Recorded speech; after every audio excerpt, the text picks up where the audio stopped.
Elle était l'une des candidates de l'Amour et dans le Pré 2022. Nadège, une inséminatrice équin qui vient de Bretagne, a partagé son aventure avec ses prétendants Corentin et Maxime. Mais ce n'est pas dans l'un de leurs bras qu'elle a terminé comme elle l'a dévoilé lors du bilan, diffusé le 14 novembre sur M6. CIST avec Pierre, le meilleur ami de Guillaume, du Limousin, qu'elle s'est mise en couple après l'aventure. Et ce n'est pas vraiment grâce au compagnon de Tom. Après la vie à la ferme, on se retrouve entre candidats pour faire une fête, un petit week-end d'entre nous qui était très sympa et ça s'est passé chez Guillaume, du Limousin, et en fait CIST le meilleur ami de Guillaume. Pierre se retrouve dans cette soirée-là et là CIST le coup de foudre, mais réellement. On se croise du regard et voilà, CIST incroyable, je ne pensais vraiment pas un jour vivre ça dans ma vie. Il a 29 ans, il est charismatique, protecteur, drôle, il a de l'ambition, il est directeur commercial, pas du tout dans l'agriculture, confiait Nadège à Karine Le Marchand. La jeune femme de 31 ans a également révélé qu'après seulement 3 mois de relation, elle avait décidé de tout plaquer pour lui. Elle compte en effet déménager et fonder sa famille avec l'accordéoniste qui a conquis tous ses proches. Je suis sûr. Si je fonce CIST que je sais que CIST lui. Là je vis dans le monde des bisounours aujourd'hui, je partais de loin. Je me sens belle dans ses bras. Avait-elle poursuivi plus radieuse que jamais.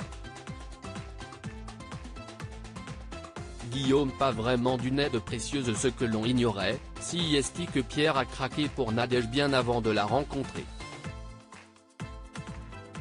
Interrogé par Télé Loisirs, Guillaume a fait des révélations sur le début de cette idylle. L'amitié entre les deux agriculteurs date du tournage du portrait, qu'ils l'ont fait au même moment. Par la suite, tous les candidats se sont tous retrouvés en janvier afin de faire connaissance avant la diffusion, le 14 février.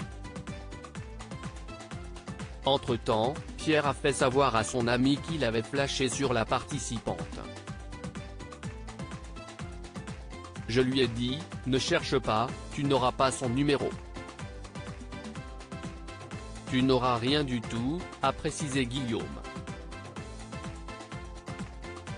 Il a en revanche appelé son ami en visio lorsqu'il se trouvait avec la jeune femme au salon de l'agriculture, qui s'est déroulé du 26 février au 6 mars. L'agricultrice savait qu'il la trouvait mignonne et elle a eu une longue conversation avec lui.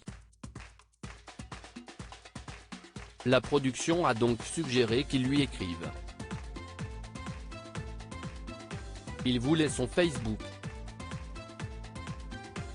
Je lui ai dit, je ne crois pas, je ne donnerai rien du tout. Si tu veux, tu n'as qu'à le chercher. Il a dû y passer toute la nuit, puisque le lendemain, il m'a envoyé un message pour me dire qu'il avait trouvé. Je lui ai répondu qu'il faisait ce qu'il voulait et que cela ne me regardait pas, a confié Guillaume. Leurs échanges se sont donc poursuivis, au point que la production leur demande d'arrêter. Je les ai appelés tous les deux en leur disant qu'ils devaient arrêter parce que Nadège faisait l'émission et qu'on verrait plus tard. Plus tard, ça a été le fameux week-end où il y avait Noémie, Nadège et Alain Auvergnat qui nous a rejoints dans la soirée, a-t-il conclu.